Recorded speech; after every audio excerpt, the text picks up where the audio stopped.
Fifi, there's no ladies from the media. And thank you very much for being here on this cold morning. The National Executive Committee of the ANC convened virtually in a special session on the 5th of July to consider the developments in KwaZulu-Natal arising from the sentencing of former President Jacob Zuma for contempt of court. The NEC received an input from the President as well as from the SGO, myself, and the KZN provincial leadership. The Special NEC observed that this meeting takes place in the context of an intense COVID-19 third wave, with the more infectious Delta variant having a particular devastating impact. The NEC reiterated its support for the level 4 restrictions to allow us to flatten the curve and urges all South Africans to observe utmost care during this time, wearing masks, physical distancing, avoiding gatherings, and using hand hygiene. On the situation in KwaZulu-Natal, the NEC considered the timeline of events that led to the Constitutional Court judgment, which sentenced the former president to 15 months in prison for contempt of court. The NEC further noted, amongst others, the following political developments and narratives over the last 6 days and the implications for social cohesion and stability in the country. Failed attempts at national mobilization, at organizing shutdowns, lawlessness, and mass protests against the Constitutional Court ruling. That was our first observation. The counter-revolutionary calls for violence and even civil war, parading of armed groups, flagrant display of weapons and firing of guns, as well as the activities particularly of some individuals operating under the banner of Mkhonto we Sizwe Veterans Association. Populist attempts by some to use retrogressive and opportunistic ethnic mobilization for their own opportunistic objectives. Deliberate defiance of COVID-19 restrictions with a call for people to gather in numbers from different areas, presenting the real danger of large-scale transmission of the virus. We must agree as society and as the ANC that the following. The NEC noted that while there may be different responses on details of this situation, there are aspects that the ANC and society agree on. These include our unequivocal commitment to and defense of the Constitution, in particular the supremacy of the Constitution, the rule of law, and the independence of the judiciary amongst the founding principles and values of the Republic. The NEC reaffirmed our understanding that we consciously chose a democratic system and constitutional dispensation. It was not an accident, concession, or a compromise, but rather an expression of our fundamental values and beliefs as espoused by the African Claims, the Freedom Charter, and the Harare Declaration, and the constitutional principles. The meeting stressed that it must always be clear that the interests of an individual cannot take precedence over or jeopardize the interests of our democracy or that of the nation. That our commitment to a constitutional democracy encompasses a commitment to fundamental change or radical social and economic transformation. The one without the other does not work. So that all can enjoy the social economic rights enshrined in the Constitution.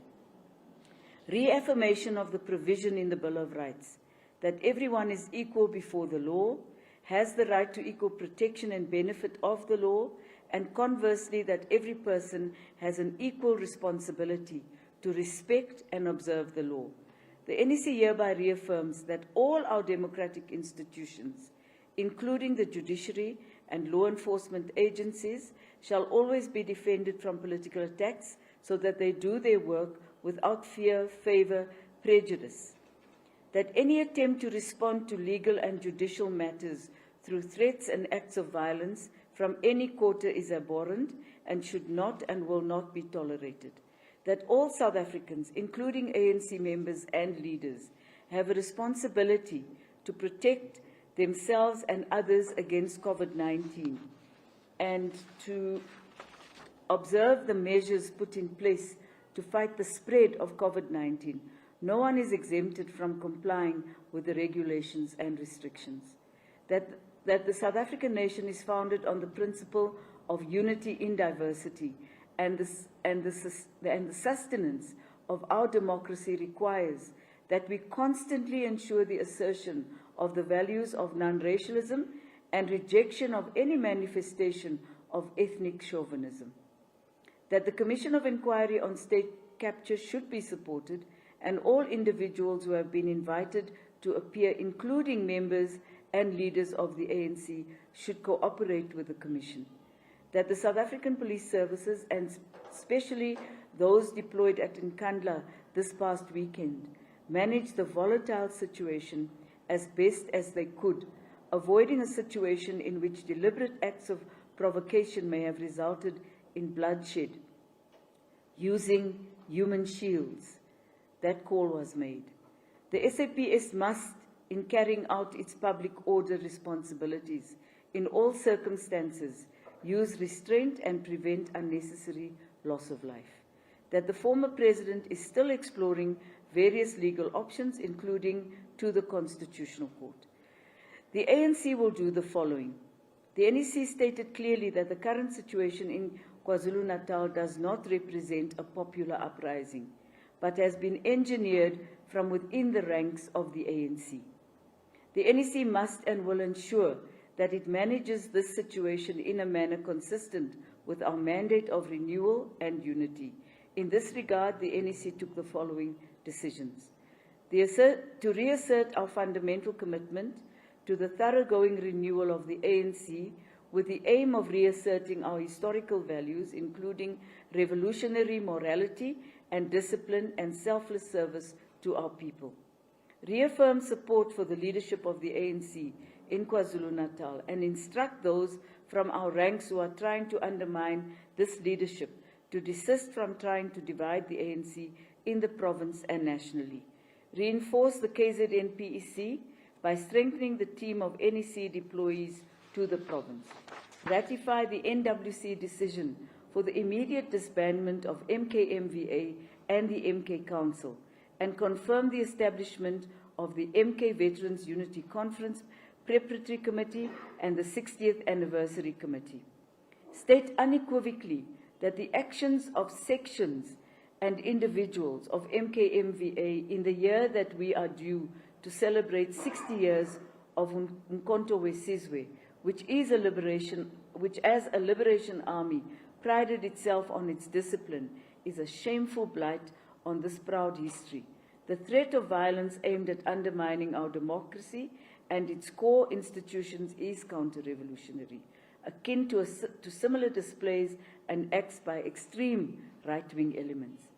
We instruct the SGO and provincial secretaries to urgently investigate and initiate disciplinary action against the organizers responsible for the incitement of violence and defiance of COVID regulations, and individuals responsible for burning the ANC regalia and other acts of ill discipline which violates the ANC's constitution and code of conduct.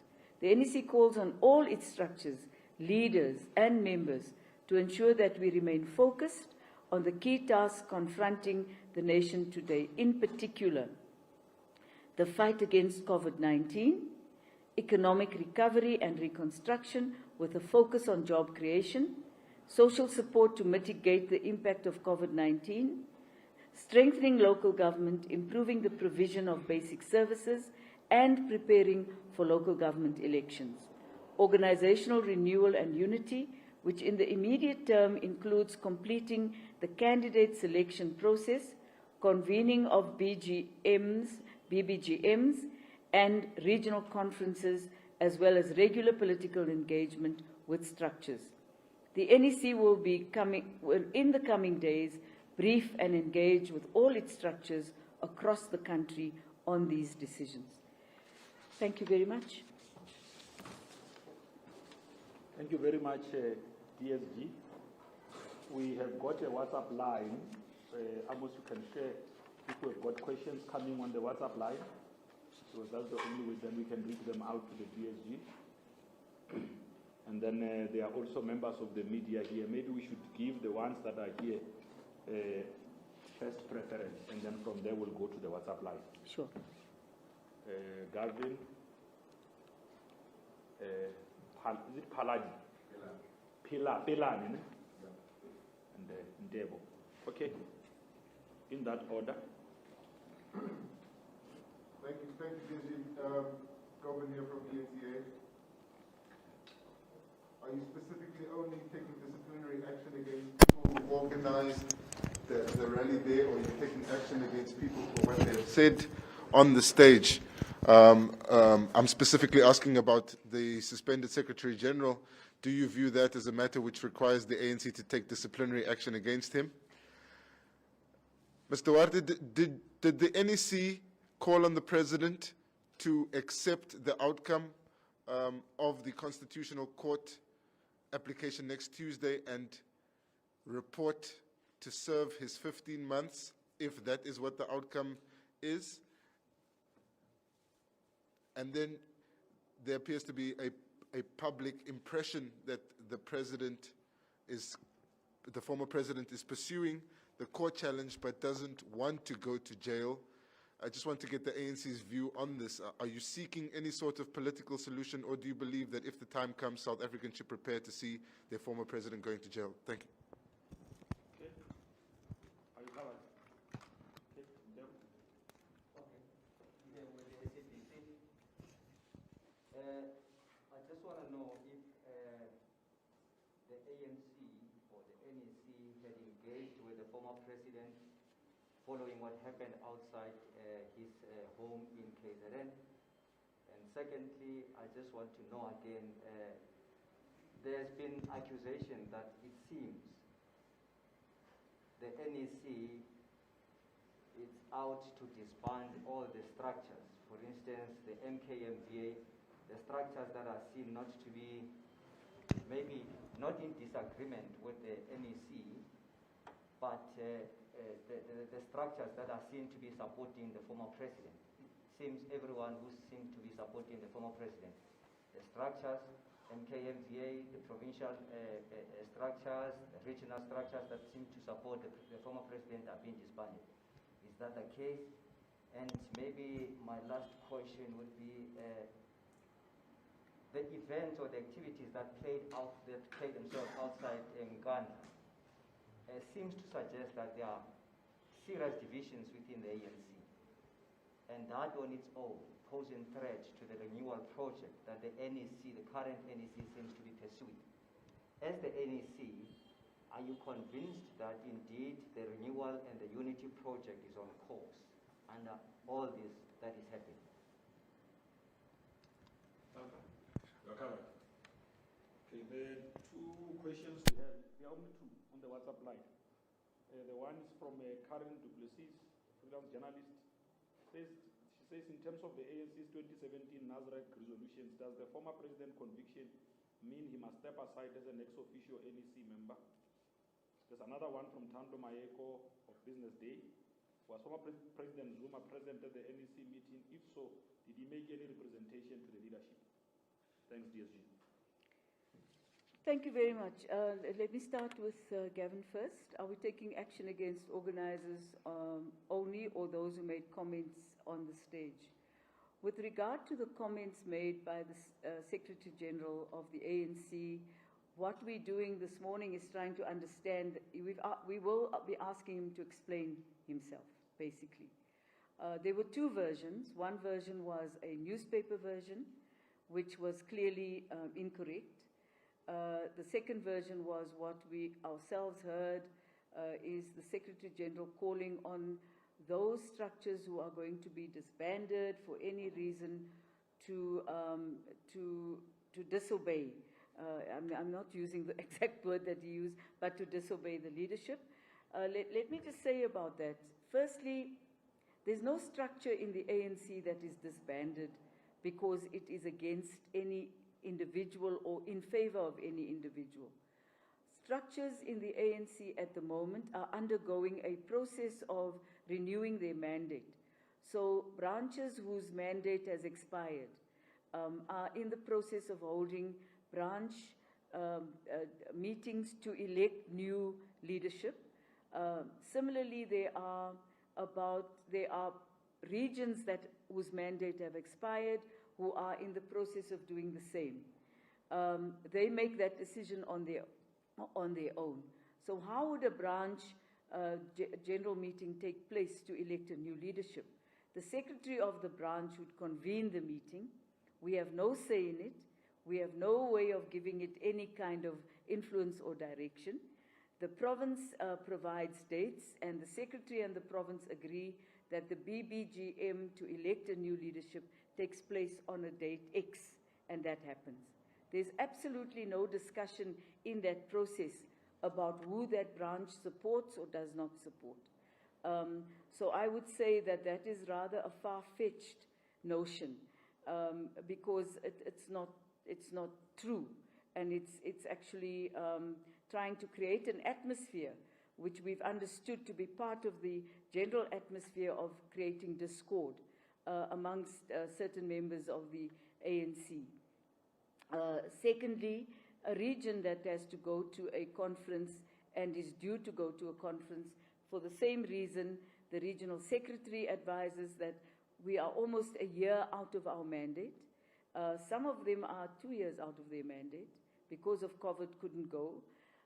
Some are doing it virtually, others are not doing it virtually. Many have stopped.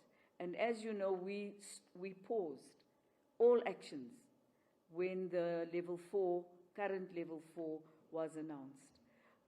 So I would just say that it is part of the generation of rhetoric, including the kind of mobilization that took place over the weekend and before the weekend began, which would try to give an impression that there was a national state of uprising in the country, when in fact that wasn't so. Unfortunately, I do say to my colleagues, you in the media, that some journalists also fueled it a little bit, the excitement of perhaps having a little bit more. We hope that this will die.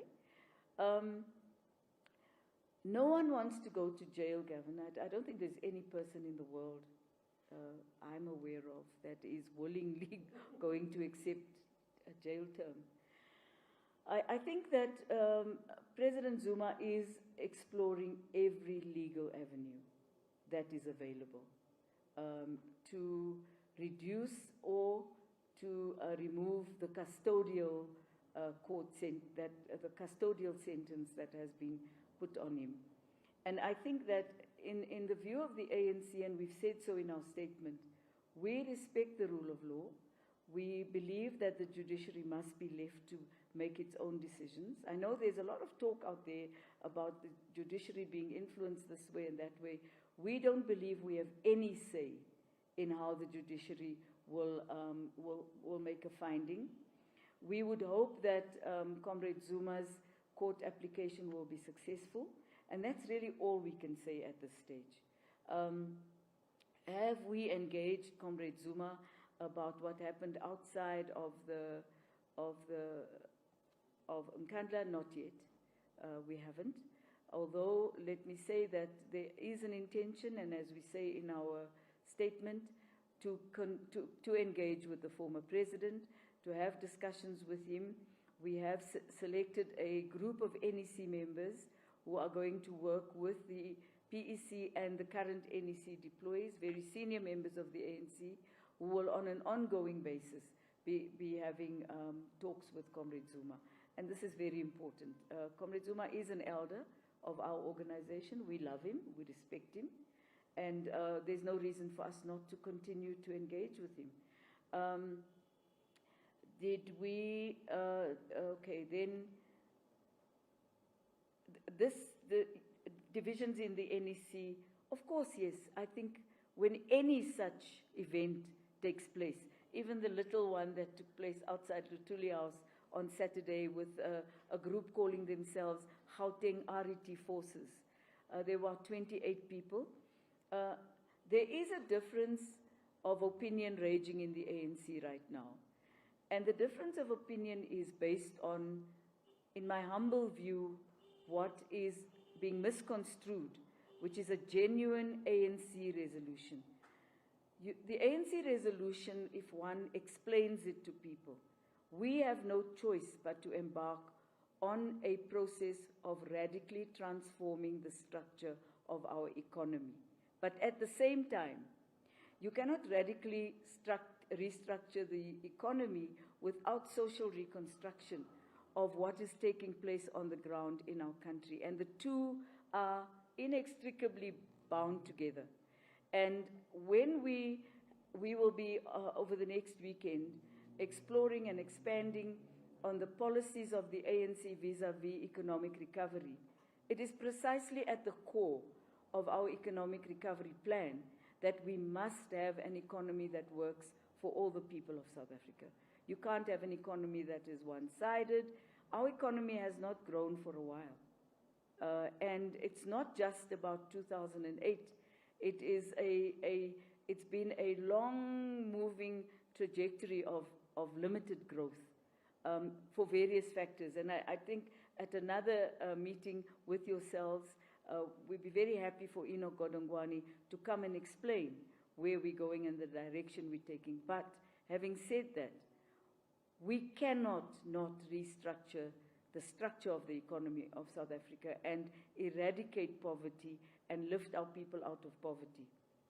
Now, some elements in our organization decided to use the term RET as a mobilizing tool and an accusation that the resolution of the 54th and 53rd conference was not being implemented.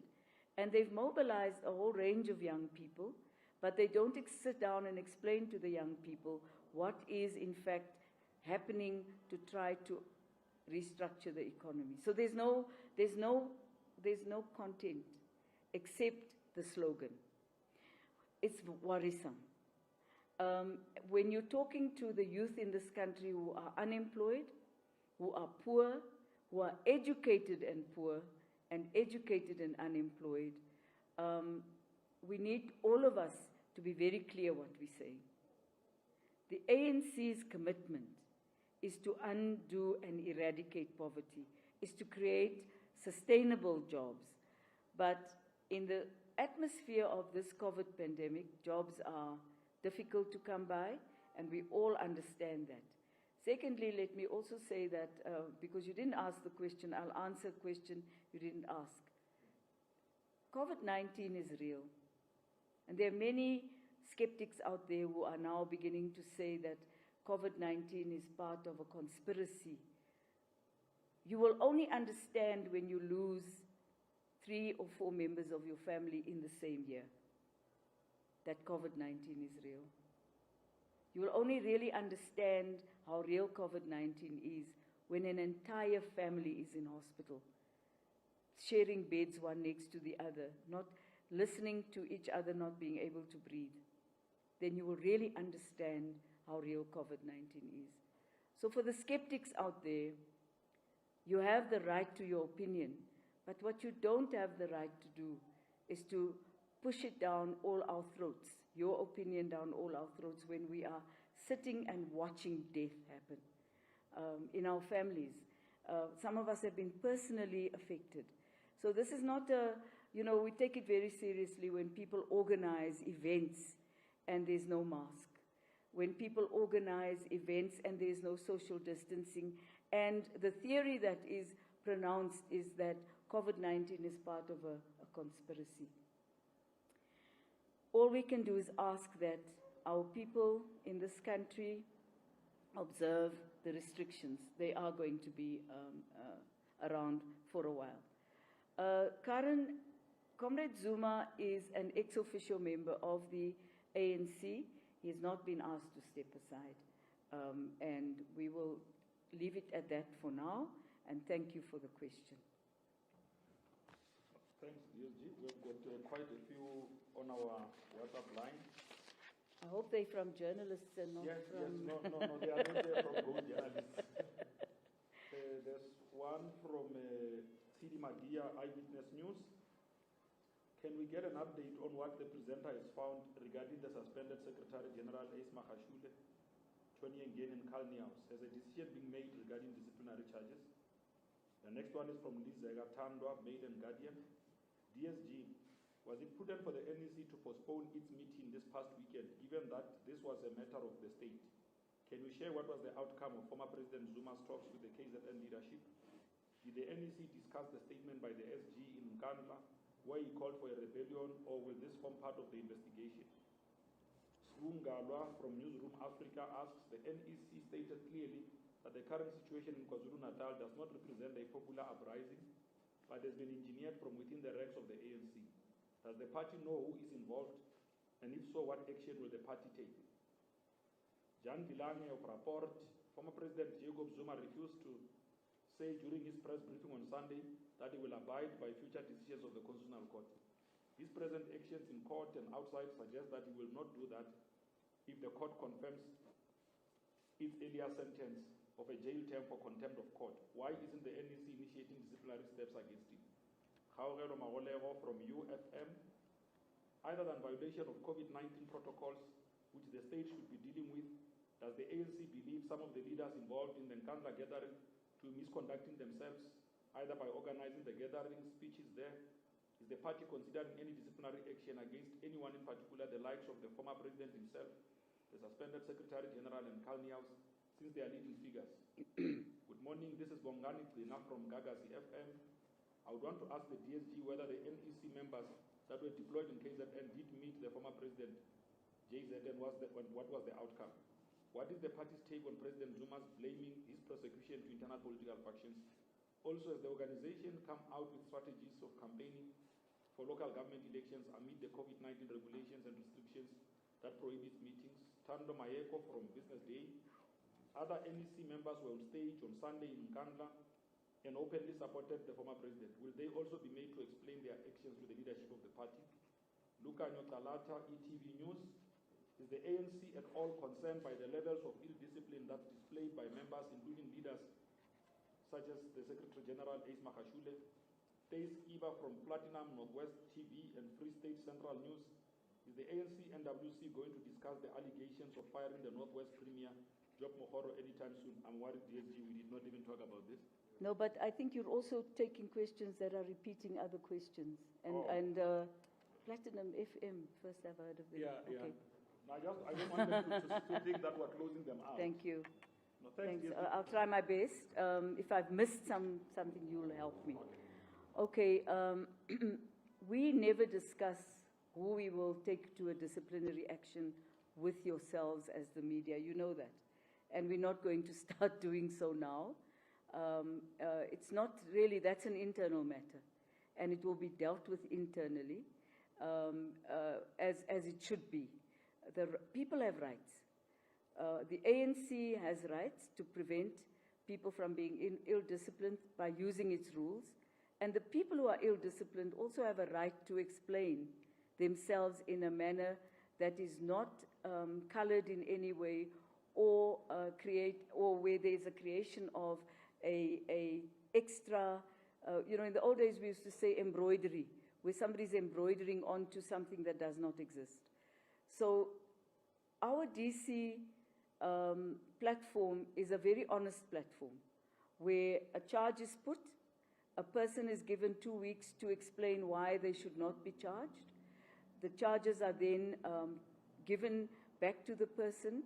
The disciplinary committees would sit, listen to, the presenter would present the case and the charges, and the person is enabled to respond and may have witnesses, may bring witnesses, and can also have an ANC member in good standing present to represent them. So that's how the platform works. It doesn't work for us to explain to you who we're going to charge and for what reason. We thought it the best thing to do, to postpone a meeting where we would be discussing quite important matters and be distracted by what was taking place in KwaZulu-Natal.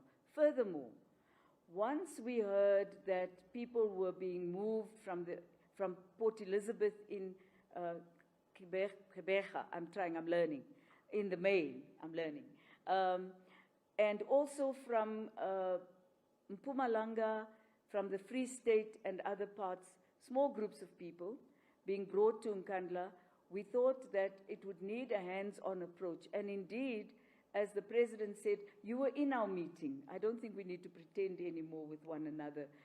Journalists were recording the NEC meeting.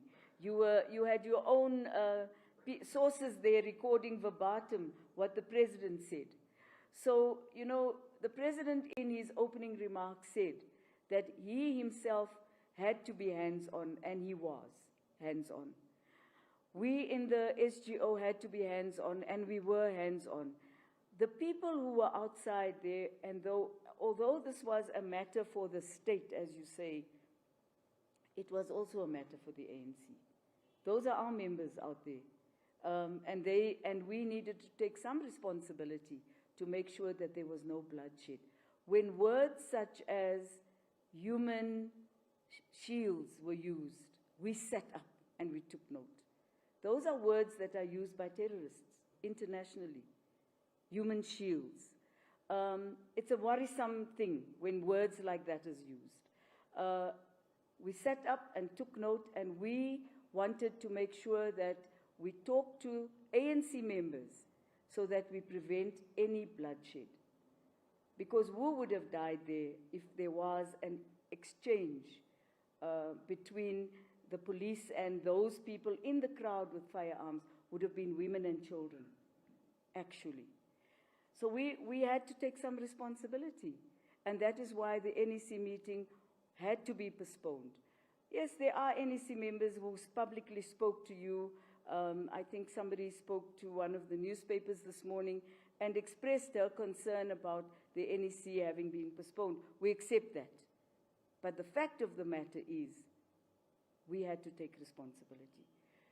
As I said earlier, we will be asking the SG to explain his statement, especially because the statement was said, something was said by him, there was something that was analyzed by a journalist which said something else. We'd like him to explain to us exactly what he said. Do we know who are responsible? I think it's pretty obvious that there are certain people in the ANC who take a leading role from various provinces who stimulate the kind of ill discipline that we see. They also do it in their own provinces. They arrange and organize people to go and disrupt branches by taking people with pangas and knives to a branch meeting and then disrupting a branch. We know this. So we know who the leading people are in that regard. What is difficult right now is that there are many people who will not come forward and say, I'm prepared to put this in a statement to the police, because these very same people are also threatening people. We do know who they are. It is not a matter for us, it's a matter for the police. We will leave it there for now.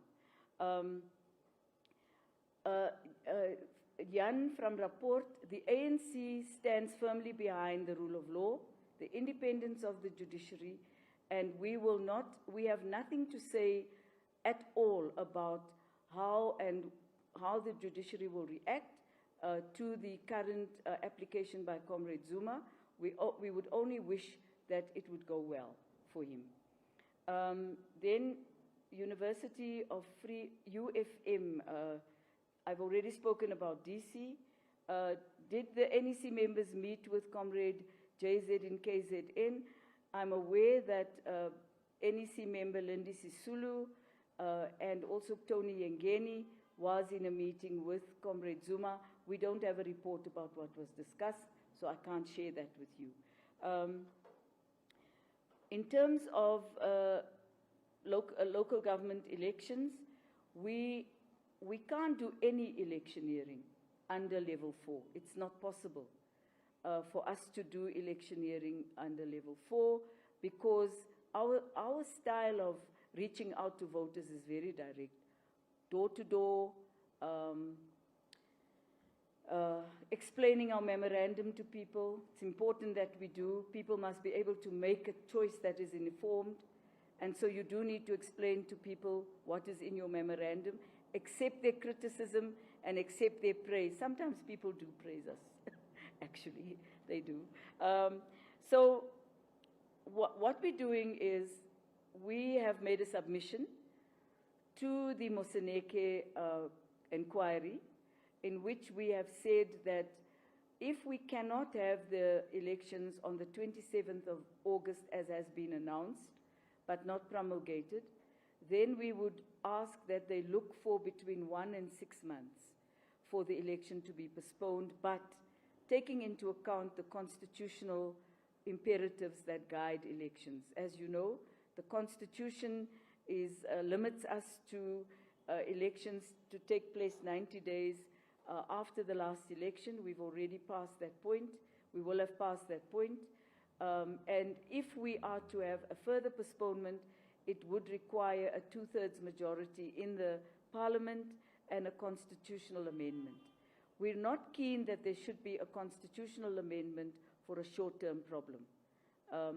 So these are the submissions we've made to the Moseneke Commission, inquiry, it's not a commission. Then are we concerned about ill discipline? Absolutely, we're concerned about all the ill discipline that might take place wherever it takes place. And for that reason, we've asked provincial secretaries in the main to deal with some of what we know. We also don't accuse people falsely. We're very careful about that. You accuse a person falsely, it's just spreading more of the rumor mongering. What must be done in any inquiry is facts must be brought to the table, so that whoever is going to be taken to a DC is done so by fact and not by the fiction or the general atmosphere in the air. We are concerned. We are really concerned, and what we would do is, and this is why we're asking our structures to focus on what we need to do now. The focus must be on, as soon as we can possibly do so, get on with your BGMs to finalize the selection of candidates. As soon as you can, get into your BBGMs to, if your mandate has expired, to elect new branch leaders. Get into a regional conference if your mandate is expired, to have a new regional leadership. We're not disbanding anybody, and I don't know where that comes from. But wherever it might come from, the people need to know that they are making up the story, because that's not coming from the ANC, and they know it very well. What we anticipate is that some people are going to attempt to have parallel structures in the country. We'll meet that when it comes. The ANC will not be deterred by threats, and we will continue to work very judiciously to have renewal and unity take its course. Renewal is not an event. It's a process of interlinked things that need to happen. Political education amongst some of them, looking at who to recruit into the ANC, deliberately recruiting into the ANC people with skills, making sure that people who have been disadvantaged in any way, who've been left out of lists in the previous terms of the ANC are brought back and their membership is restored, and they're given back the dignity of their right to be an ANC member if they so choose. So renewal is not one thing. It's a whole range of many, many different actions that will put the ANC back on track and give us back the dignity that we may have lost because of the manipulation of the membership system of the ANC over the last 15 years. It's a long, hard job, but we will do it. Thank you very much, Puli. Thank you very much, DSG. you have dealt with almost all the questions that journalists might have imagined, unless it's completely. So there are 2 hands. So this is the last round. Yes, Ndevo, and then we'll take them afterwards. Okay. I just want to know, how would you describe the ANC of today, or the tenure of the current NEC? How would you describe it? Is it just a cacophony of noise that would pass, or indeed the ANC is faced with a number of challenges this time around? How would you describe this tenure? Okay, Gavin? Thank you so much. It's Govan from ENCA again. Did the NEC reach a consensus or an opinion on whether or not the custodial sentence given to the former president by the Constitutional Court was the correct one? The former president has raised issues with what he says is detention without trial and a slide back into apartheid-era rule. It's a very serious allegation to make considering South Africa's history. What was the NEC's view on this? Do you reject that? Now that the MK-MVA and MK Council have been disbanded, will the NEC send NEC members or MK veterans to demobilize those outside Nkandla, or do you accept that you have no control over those people? And then what does the ANC NEC make of the former president appointing a spokesperson from another political party? Thank you. You. Can I answer those 2 first, because they're very big questions? Yeah. Firstly, the current NEC is an elected collection of leadership that represent the aspirations of people who believe that we need to transform South Africa and create a South Africa which is non-racial, non-sexist, and united. We are not an homogenous group of people. We have different views. We come from different backgrounds. There are older members of the ANC in the NEC, and they're very young people who are in that NEC as well. So it is a mix of people who are able to provide us with a strong sense of what a broad church is about, so that we have various opinions and not just one staccato way of thinking. And this is what the ANC over the decades has been about, is to bring on board many different views and opinions. And to express those opinions in our structures, criticize each other, accept criticism. What is different, somewhat different, is the incumbency of the media in every meeting that we have. That's very new. We do struggle with that because it restricts us in many ways from speaking openly. Many of us would like to speak very openly, writing little notes and making sure that we we say, very carefully selected words. This is not a good way for any liberation movement to continue, and that is one thing that we are extremely concerned about.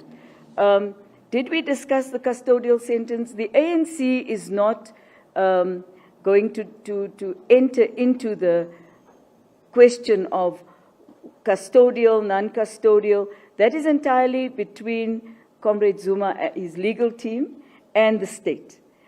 We have no role to play there except to continue to support Comrade Zuma in any way, whichever way it goes, whichever way we can.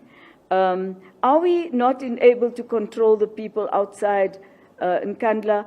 I would say very respectfully that the fact that we sent people down to KZ, able to avert bloodshed, must say something to you, and I think that answers the question, actually. You asked so many questions, I even forgot. But I think that, I think I've covered mostly and then about the appointment of a person from another political party, that is the choice entirely made by Mr. Zuma on his own. We cannot make a comment about that. We are interested in the why part as well, but we cannot make a comment about that. To make a comment means that we're giving a status once again, which I'm sure is what the question is trying to do, is to give a status to a person. We don't do that. It's not our business, actually. We heard that said, and as I said, we do not wish to engage on the custodial matter whatsoever. Thank you. Okay. There was a question from Deb. Did I miss?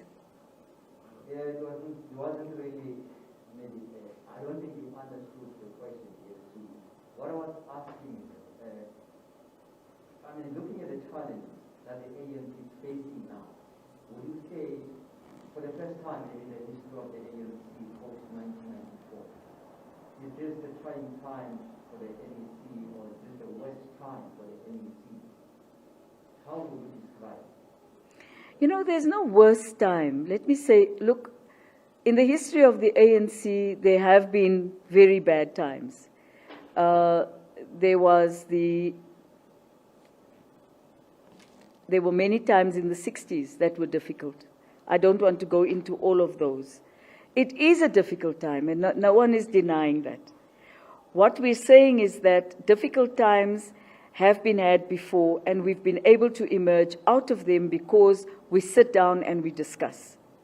And we discuss in a manner that is open and fair to each other, sometimes harshly critical of one another, but the ability to rise out of it has always been there. And even in this time, it is there. Yesterday's meeting was one such example. Very strong views were expressed. Very harsh tones were used by some comrades. But in the end, what mattered most was the principles upon which our organization lays its foundations, and that everybody in that meeting unequivocally supported the rule of law, unequivocally supported the independence of judiciary, unequivocally supported the constitution of the republic. And I think that those are very important matters to say to you. It's the ability to rise out of the darkness and remain in the light and give guidance and give leadership. And I think that I don't understand the question quite, because it's a very theoretical question, and it's a question that has its own answer in your head. But unfortunately, I don't have an answer for you. Maybe the next time we talk, we can explore a little bit more. Okay. Thank you very much. Somebody sent, can I just share this with you? Somebody sent me a message to say, can you please breathe in between answering questions? I thought I was quite relaxed and breathing. You were. You were. Thank you very much, Ambassador of the Media, and thanks DSG for providing those comprehensive answers. This now brings us to the end of our briefing. We have already circulated the statement. Thank you, guys. Please stay safe, stay away from COVID. So for broadcasters,